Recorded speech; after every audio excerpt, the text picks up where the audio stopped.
नमस्कार. श्री स्वामी समर्थ महाराजांच्या चरणी लीन होऊन आज एक अत्यंत महत्त्वाचा व्हिडिओ घेऊन आलो आहोत.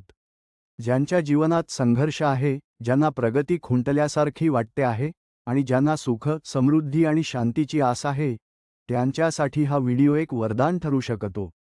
ज्या क्षणाची तुम्ही वाट पाहत आहात, तो भाग्योदयाचा क्षण आता जवळ आला आहे. आजच्या युगात प्रत्येकजण सुखी आणि आनंदी जीवन जगू इच्छितो. पण त्यासाठी केवळ प्रयत्नांची नाही, तर दैवी कृपेचीही गरज असते. आणि ही दैवी कृपा साक्षात अक्कलकोट निवासी श्री स्वामी समर्थ महाराज आपल्याला देत आहेत. मित्रांनो, आजचा हा खास मंत्र हा केवळ शब्द नाही, तर स्वामी कृपेचा महास्त्रोत आहे. या मंत्राच्या श्रवणाने तुमच्या आयुष्यातील अडथळे दूर होतील, बंद झालेले भाग्याचे दरवाजे उघडतील, तुमच्या घरात सकारात्मक ऊर्जा आणि स्थिर लक्ष्मीचा वास होईल.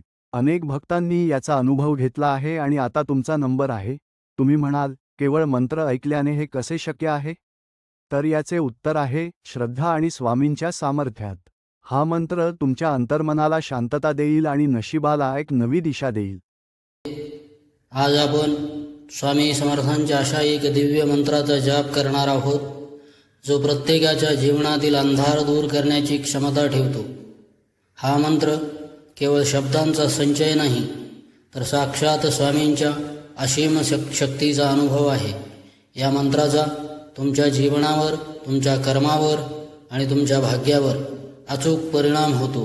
हा दिव्य मंत्र ऐकल्यानंतर तुम्हाला एक सकारात्मक ऊर्जा आणि मानसिक शांतता अनुभवायला मिळेल. स्वामींच्या कृपेने आलेला हा दिव्य मंत्र तुमच्या आयुष्यात अभूतपूर्व परिवर्तन घडवू शकतो, कारण हा दिव्य मंत्र स्वामींनी तुमच्यासाठीच पाठवला आहे. हा मंत्र साधा नाही, तर हजारो भक्तांनी अनुभवलेला जागृत असा, इच्छा पूर्ण करणारा आणि संकटे दूर करणारा अद्भुत मंत्र आहे. स्वामी समर्थ महाराजांनी आपल्या भक्तांना नेहमीच सांगितलेले आहे, भिवू नकोस, मी तुझ्या पाठीशी आहे. स्वामींचा आशीर्वाद मिळाला तर आयुष्यातील मोठ्यात मोठे संकटेही पर्वतासारखे जरी दिसत असले तरी क्षणात नाहीसे होतात. या गुप्त मंत्रामध्ये अशी शक्ती दडलेली आहे की हा मंत्र रोज फक्त 15 मिनिटे शांतपणे मन लावून ऐकल्यास अथवा पठण केल्यास आपल्या घरातील अडथळे दूर होतात, सुख समृद्धी वाढते आणि सर्वात महत्त्वाचे म्हणजे मनाला एक वेगळाच आनंद, शांती आणि विश्वास प्राप्त होतो. आपल्यातील आत्मविश्वास जागृत होतो. आजच्या काळात मनुष्य तणावग्रस्त आहे. नोकरी, व्यवसाय, घरातील प्रश्न यामुळे अनेकदा आपण हतबल होतो. अशा वेळी हा मंत्र म्हणजे स्वामी समर्थांचा हात धरून चालण्यासारखे आहे. भक्तांनो, स्वामी समर्थ महाराजांनी अनेक भक्तांचे दुःख दूर केलेले आहे आणि आजही ते आपल्या भक्तांच्या पाठीशी उभे आहेत. तुम्ही कुठेही असाल, कुठल्याही अवस्थेत असाल, त्यांच्या नामाचा जप तुम्हाला आधार देईल. जशी मेणबत्ती प्रकाशाने अंधार दूर करते, तशीच ही स्वामी मंत्र जप सेवा तुमच्या जीवनातील अंधार नाहीसा करेल. तुमची इच्छा, तुमची स्वप्न आणि आकांक्षा यांना पूर्णत्वाकडे घेऊन जाईल. ओम ब्रह्मस्वरूप श्री स्वामी समर्थाय सुख समृद्धी प्रदाय नमः. ओम ब्रह्मस्वरूप श्री स्वामी समर्थाय सुख समृद्धी प्रदाय नमः. ओम ब्रह्मस्वरूप श्री स्वामी समर्थाय सुख समृद्धी प्रदाय नमः. ओम ब्रह्मस्वरूप श्री स्वामी समर्थाय सुख समृद्धी प्रदाय नमः. ओम ब्रह्मस्वरूप श्री स्वामी समर्थाय सुख समृद्धी प्रदाय नमः. ओम ब्रह्मस्वरूप श्री स्वामी समर्थाय सुख समृद्धी प्रदाय नमः. ओम ब्रह्मस्वरूप श्री स्वामी समर्थाय सुख समृद्धी प्रदाय नमः. ओम ब्रह्मस्वरूप श्री स्वामी समर्थाय सुख समृद्धी प्रदाय नमः. ओम ब्रह्मस्वरूप श्री स्वामी समर्थाय सुख समृद्धी प्रदाय नमः. ओम ब्रह्मस्वरूप श्री स्वामी समर्थाय सुख समृद्धि प्रदाय नमः। ओम ब्रह्मस्वरूप श्री स्वामी समर्थाय सुख समृद्धि प्रदाय नमः। ओम ब्रह्मस्वरूप श्री स्वामी समर्थाय सुख समृद्धि प्रदाय नमः। ओम ब्रह्मस्वरूप श्री स्वामी समर्थाय सुख समृद्धि प्रदाय नमः। ओम ब्रह्मस्वरूप श्री स्वामी समर्थाय सुख समृद्धि प्रदाय नमः। ओम ब्रह्मस्वरूप श्री स्वामी समर्थाय सुख समृद्धि प्रदाय नमः। ओम ब्रह्मस्वरूप श्री स्वामी समर्थाय सुख समृद्धि प्रदाय नमः। ओम ब्रह्मस्वरूप श्री स्वामी समर्थाय सुख समृद्धि प्रदाय नमः। ओम ब्रह्मस्वरूप श्री स्वामी समर्थाय सुख समृद्धि प्रदाय नमः। ओम ब्रह्मस्वरूप श्री स्वामी समर्थाय सुख समृद्धि प्रदाय नमः। ओम ब्रह्मस्वरूप श्री स्वामी समर्थाय सुख समृद्धि प्रदाय नमः। ओम ब्रह्मस्वरूप श्री स्वामी समर्थाय सुख समृद्धि प्रदाय नमः। ओम ब्रह्मस्वरूप श्री स्वामी समर्थाय सुख समृद्धि प्रदाय नमः। ओम ब्रह्मस्वरूप श्री स्वामी समर्थाय सुख समृद्धि प्रदाय नमः। ओम ब्रह्मस्वरूप श्री स्वामी समर्थाय सुख समृद्धि प्रदाय नमः। ओम ब्रह्मस्वरूप श्री स्वामी समर्थाय सुख समृद्धि प्रदाय नमः। ओम ब्रह्मस्वरूप श्री स्वामी समर्थाय सुख समृद्धि प्रदाय नमः। ओम ब्रह्मस्वरूप श्री स्वामी समर्थाय सुख समृद्धि प्रदाय नमः। ओम ब्रह्मस्वरूप श्री स्वामी समर्थाय सुख समृद्धि प्रदाय नमः। ओम ब्रह्मस्वरूप श्री स्वामी समर्थाय सुख समृद्धि प्रदाय नमः। ओम ब्रह्मस्वरूप श्री स्वामी समर्थाय सुख समृद्धि प्रदाय नमः। ओम ब्रह्मस्वरूप श्री स्वामी समर्थाय सुख समृद्धि प्रदाय नमः। ओम ब्रह्मस्वरूप श्री स्वामी समर्थाय सुख समृद्धि प्रदाय नमः। ओम ब्रह्मस्वरूप श्री स्वामी समर्थाय सुख समृद्धि प्रदाय नमः। ओम ब्रह्मस्वरूप श्री स्वामी समर्थाय सुख समृद्धि प्रदाय नमः। ओम ब्रह्मस्वरूप श्री स्वामी समर्थाय सुख समृद्धि प्रदाय नमः। ओम ब्रह्मस्वरूप श्री स्वामी समर्थाय सुख समृद्धि प्रदाय नमः। ओम ब्रह्मस्वरूप श्री स्वामी समर्थाय सुख समृद्धि प्रदाय नमः। ओम ब्रह्मस्वरूप श्री स्वामी समर्थाय सुख समृद्धि प्रदाय नमः। ओम ब्रह्मस्वरूप श्री स्वामी समर्थाय सुख समृद्धि प्रदाय नमः। ओम ब्रह्मस्वरूप श्री स्वामी समर्थाय सुख समृद्धि प्रदाय नमः। ओम ब्रह्मस्वरूप श्री स्वामी समर्थाय सुख समृद्धि प्रदाय नमः। ओम ब्रह्मस्वरूप श्री स्वामी समर्थाय सुख समृद्धि प्रदाय नमः। ओम ब्रह्मस्वरूप श्री स्वामी समर्थाय सुख समृद्धि प्रदाय नमः। ओम ब्रह्मस्वरूप श्री स्वामी समर्थाय सुख समृद्धि प्रदाय नमः। ओम ब्रह्मस्वरूप श्री स्वामी समर्थाय सुख समृद्धि प्रदाय नमः। ओम ब्रह्मस्वरूप श्री स्वामी समर्थाय सुख समृद्धि प्रदाय नमः। ओम ब्रह्मस्वरूप श्री स्वामी समर्थाय सुखसमृद्धिप्रदाय नमः। ॐ ब्रह्मस्वरूप श्री स्वामी समर्थाय सुखसमृद्धिप्रदाय नमः।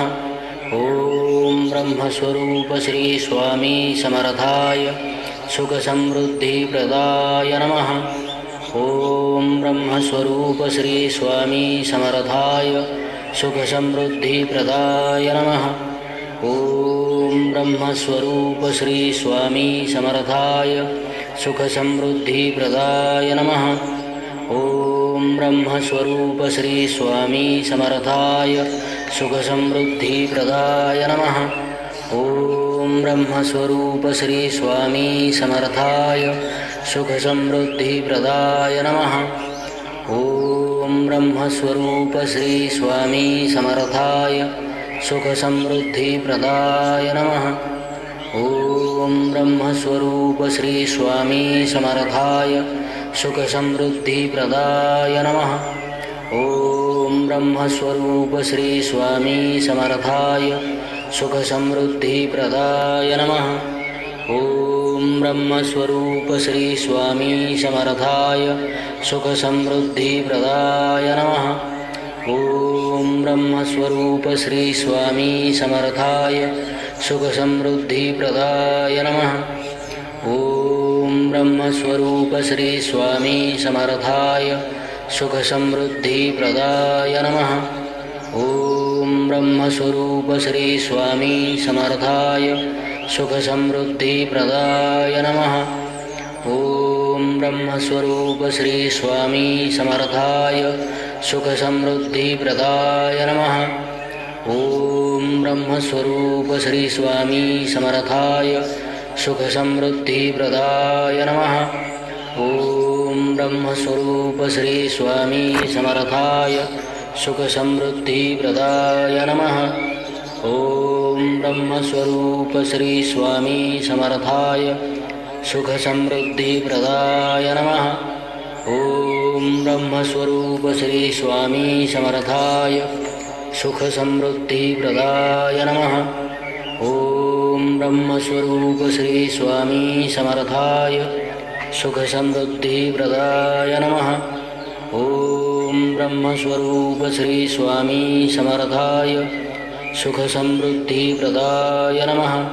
ॐ ब्रह्मस्वरूप श्री स्वामी समर्थाय सुखसमृद्धिप्रदाय नमः। ॐ ब्रह्मस्वरूप श्री स्वामी समर्थाय सुखसमृद्धिप्रदाय नमः। ॐ ब्रह्मस्वरूप श्री स्वामी समर्थाय सुखसमृद्धिप्रदाय नमः। ॐ ब्रह्मस्वरूप श्री स्वामी समर्थाय सुखसमृद्धिप्रदाय नमः। ॐ ब्रह्मस्वरूप श्री स्वामी समर्थाय सुखसमृद्धिप्रदाय नमः।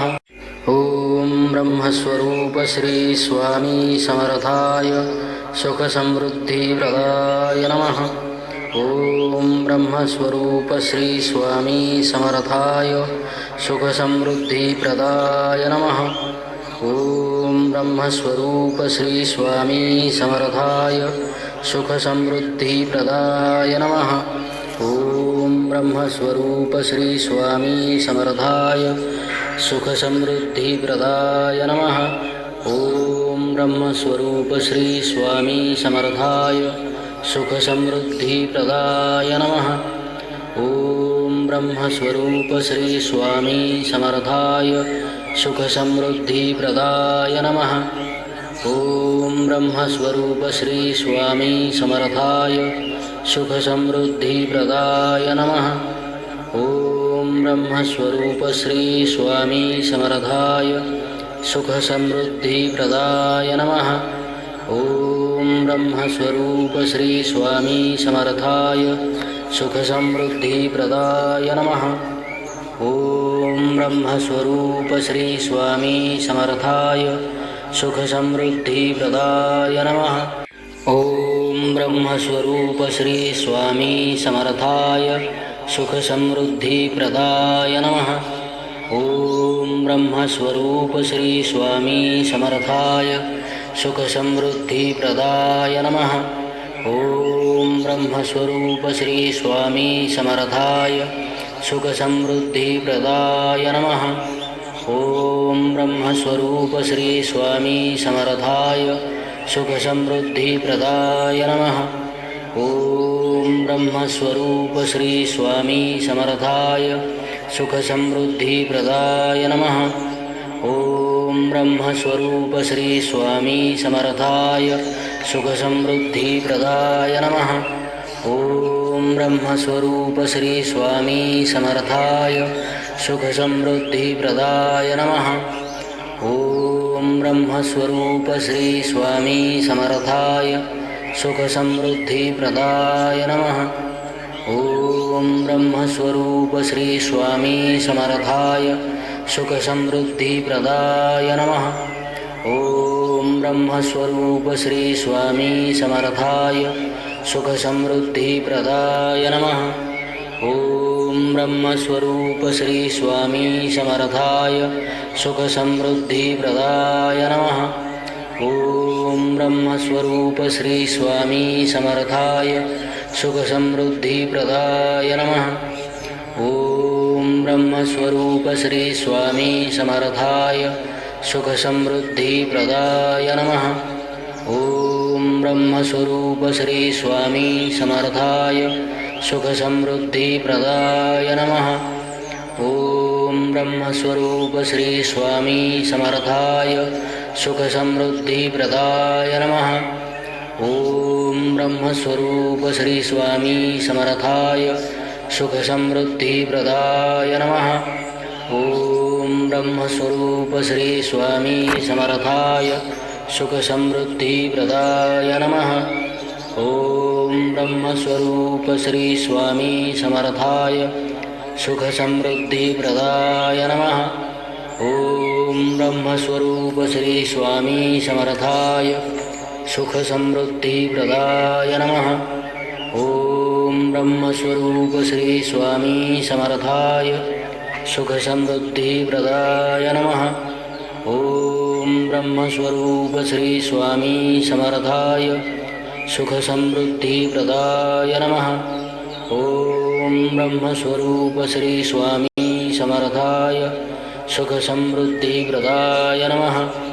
ॐ ब्रह्मस्वरूप श्री स्वामी समर्थाय सुखसमृद्धिप्रदाय नमः। ॐ ब्रह्मस्वरूप श्री स्वामी समर्थाय सुखसमृद्धिप्रदाय नमः। ॐ ब्रह्मस्वरूप श्री स्वामी समर्थाय सुखसमृद्धिप्रदाय नमः। ॐ ब्रह्मस्वरूप श्री स्वामी समर्थाय सुखसमृद्धिप्रदाय नमः। ॐ ब्रह्मस्वरूप श्री स्वामी समर्थाय सुखसमृद्धिप्रदाय नमः। ॐ ब्रह्मस्वरूप श्री स्वामी समर्थाय सुखसमृद्धिप्रदाय नमः। ॐ ब्रह्मस्वरूप श्री स्वामी समर्थाय सुखसमृद्धिप्रदाय नमः। ॐ ब्रह्मस्वरूप श्री स्वामी समर्थाय सुखसमृद्धिप्रदाय नमः। ॐ ब्रह्मस्वरूप श्री स्वामी समर्थाय सुखसमृद्धिप्रदाय नमः। ॐ ब्रह्मस्वरूप श्री स्वामी समर्थाय सुखसमृद्धिप्रदाय नमः। ॐ ब्रह्मस्वरूप श्री स्वामी समर्थाय सुखसमृद्धिप्रदाय नमः। ॐ ब्रह्मस्वरूप श्री स्वामी समर्थाय सुखसमृद्धिप्रदाय नमः। ॐ ब्रह्मस्वरूप श्री स्वामी समर्थाय सुखसमृद्धिप्रदाय नमः। ॐ ब्रह्मस्वरूप श्री स्वामी समर्थाय सुखसमृद्धिप्रदाय नमः। ॐ ब्रह्मस्वरूप श्री स्वामी समर्थाय सुखसमृद्धिप्रदाय नमः। ॐ ब्रह्मस्वरूप श्री स्वामी समर्थाय सुखसमृद्धिप्रदाय नमः। ॐ ब्रह्मस्वरूप श्री स्वामी समर्थाय सुखसमृद्धिप्रदाय नमः। ॐ ब्रह्मस्वरूप श्री स्वामी समर्थाय सुखसमृद्धिप्रदाय नमः। ॐ ब्रह्मस्वरूप श्री स्वामी समर्थाय सुखसमृद्धिप्रदाय नमः। ॐ ब्रह्मस्वरूप श्री स्वामी समर्थाय सुखसमृद्धिप्रदाय नमः। ॐ ब्रह्मस्वरूप श्री स्वामी समर्थाय सुखसमृद्धिप्रदाय नमः। ॐ ब्रह्मस्वरूप श्री स्वामी समर्थाय सुखसमृद्धिप्रदाय नमः। ॐ ब्रह्मस्वरूप श्री स्वामी समर्थाय सुखसमृद्धिप्रदाय नमः। ॐ ब्रह्मस्वरूप श्री स्वामी समर्थाय सुखसमृद्धिप्रदाय नमः। ॐ ब्रह्मस्वरूप श्री स्वामी समर्थाय सुखसमृद्धिप्रदाय नमः। ॐ ब्रह्मस्वरूप श्री स्वामी समर्थाय सुखसमृद्धिप्रदाय नमः। ॐ ब्रह्मस्वरूप श्री स्वामी समर्थाय सुखसमृद्धिप्रदाय नमः। ॐ ब्रह्मस्वरूप श्री स्वामी समर्थाय सुखसमृद्धिप्रदाय नमः। ॐ ब्रह्मस्वरूप श्री स्वामी समर्थाय सुखसमृद्धिप्रदाय नमः। ॐ ब्रह्मस्वरूप श्री स्वामी समर्थाय सुखसमृद्धिप्रदाय नमः। ॐ ब्रह्मस्वरूप श्री स्वामी समर्थाय सुखसमृद्धिप्रदाय नमः। ॐ ब्रह्मस्वरूप श्री स्वामी समर्थाय सुखसमृद्धिप्रदाय नमः। ॐ ब्रह्मस्वरूप श्री स्वामी समर्थाय सुखसमृद्धिप्रदाय नमः। ॐ ब्रह्मस्वरूप श्री स्वामी समर्थाय सुखसमृद्धिप्रदाय नमः। ॐ ब्रह्मस्वरूप श्री स्वामी समर्थाय सुखसमृद्धिप्रदाय नमः। ॐ ब्रह्मस्वरूप श्री स्वामी समर्थाय सुखसमृद्धिप्रदाय नमः। ॐ ब्रह्मस्वरूप श्री स्वामी समर्थाय सुखसमृद्धिप्रदाय नमः। ॐ ब्रह्मस्वरूप श्री स्वामी समर्थाय सुखसमृद्धिप्रदाय नमः। ॐ ब्रह्मस्वरूप श्री स्वामी समर्थाय सुखसमृद्धिप्रदाय नमः। ॐ ब्रह्मस्वरूप श्री स्वामी समर्थाय सुखसमृद्धिप्रदाय नमः। ॐ ब्रह्मस्वरूप श्री स्वामी समर्थाय सुखसमृद्धिप्रदाय नमः। ॐ ब्रह्मस्वरूप श्री स्वामी समर्थाय सुखसमृद्धिप्रदाय नमः। ॐ ब्रह्मस्वरूप श्री स्वामी समर्थाय सुखसमृद्धिप्रदाय नमः। ॐ ब्रह्मस्वरूप श्री स्वामी समर्थाय सुखसमृद्धिप्रदाय नमः। ॐ ब्रह्मस्वरूप श्री स्वामी समर्थाय सुखसमृद्धिप्रदाय नमः। ॐ ब्रह्मस्वरूप श्री स्वामी समर्थाय सुखसमृद्धिप्रदाय नमः। ॐ ब्रह्मस्वरूप श्री स्वामी समर्थाय सुखसमृद्धिप्रदाय नमः। ॐ ब्रह्मस्वरूप श्री स्वामी समर्थाय सुखसमृद्धिप्रदाय नमः। ॐ ब्रह्मस्वरूप श्री स्वामी समर्थाय सुखसमृद्धिप्रदाय नमः।